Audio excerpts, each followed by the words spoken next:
and it's going to be really hard. Yes. There are going to be tough days.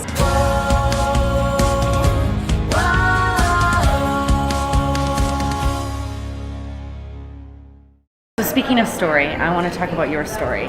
So Hillberg & Berk is a very, very successful company, but I want to know how it all began.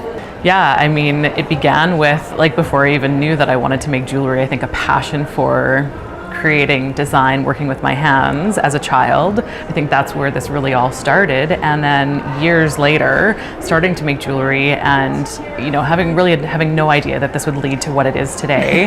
And it was very organic. It was just, I started selling jewelry to some of my friends in university. And then a girlfriend was like, Rachel, you need to do this like as a company. And I was like, I don't know if this is gonna work or not. She was like, why don't you just try? Why don't you just set up a table, create a collection, set up a table at an event that I'm organizing? And that's how it really all started. It was that first event that I set everything up and basically kind of sold out of everything that first weekend that, you know, the light went off, that I was like, wow, maybe this could be a business, a viable business opportunity. And just from there, I was like, all right, I'm gonna try. The light went on and you knew. Where did it go from there? So then you have this, you know, it's one of those highs. You have this moment of like, oh my gosh, I sold $5,000 in a weekend and basically sold out of everything. This is going to be amazing. I'm gonna go for this. It's going to be amazing. And so I went and I was working actually at Saskatchewan's version of Alberta Women Entrepreneurs called Saskatchewan Women Entrepreneurs. And I'd been working there for a couple of years. And so, you know, and thinking about, I took that job because I wanted to start a company, thinking about what can I do. So I went in on Monday morning after this 3-day convention and said, I'm going to start a jewelry company. And, you know, I think I'm going to quit and I'm going to really go into this. And the women were like, whoa, hold on, Rachel. Before you do that, like, let's like plan this out. And why don't you continue working here and fund your startup? Because it's probably going to be harder than you think it's going to be. And it was so true. Like the first few years were nothing like that first weekend. It was so hard because you don't have these events all the time where you have the perfect demographic coming in that just resonate with your product. Actually, it's very rare that you have those events. Yes. So then you have to go out and find a way to like take your product to the consumers and continually market yourself and continually knock on doors and try and get, at the time we were wholesaling, so try and get retailers to carry our brand, and that was really hard. So for a few years, it was so great that I continued to work at Women Entrepreneurs because I essentially funded the startup of the company, funded my first employee, and really had a backup plan for when, you know, months where we didn't make any money. And there are those months. Well, there sure are. There are a lot of those months. I know.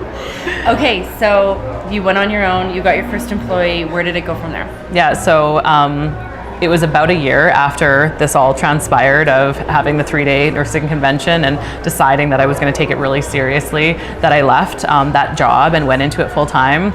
I had my first employee. I was doing it out of my house, and you know, it was like January and my first week of full time into this, and I just kind of sat there at my kitchen table going, okay, what now? What am I going to do now?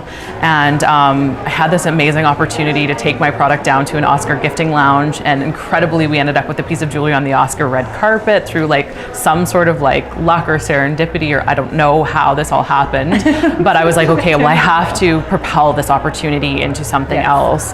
And so we really used that opportunity to, you know, storytell around our brand and try and get our brand more well known. And then also I went on to Dragon's Den and really told the story of having this opportunity and captured the attention of the Dragons, got a Dragon's Den investment from that. And then that cash was so critical in really helping launch the business in the beginning. You know, we were able to move into our first commercial location, eventually open a by appointment store, hire more employees, start going to some of the global trade shows in the jewelry industry, really start marketing the product and thinking larger, thinking about, okay, now that we have some cash, how can we really start growing this business and start thinking about becoming a national brand? Yeah. What advice would you give to young female entrepreneurs just starting out? Yeah, I mean, I think that every business is like a fingerprint. There's no business exactly like your company that you're starting. And even though you can look to people for like mentorship and inspiration and guidance and advice, you have to really kind of figure it out for yourself. And so you can get, you know, all the business education in the world, but at the end of the day, you're going to navigate this journey yourself in your own unique way. And you sometimes just have to learn things yourself. And it's going to be really hard. Yes. There are going to be tough days, and you kind kind of just have to be prepared for that. But you know, like we were talking about earlier, there's going to be incredible highs and there's going to be some really challenging lows, and it's not really letting either of them shift you off your focus of what you want to do in your company.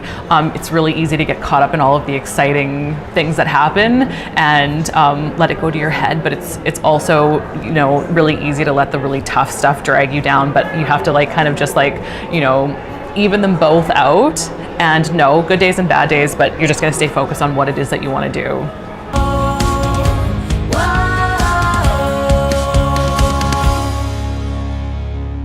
Yeah, I would say resilience is probably one of the most important traits that you have to develop if you want to make it in business. Yes, definitely.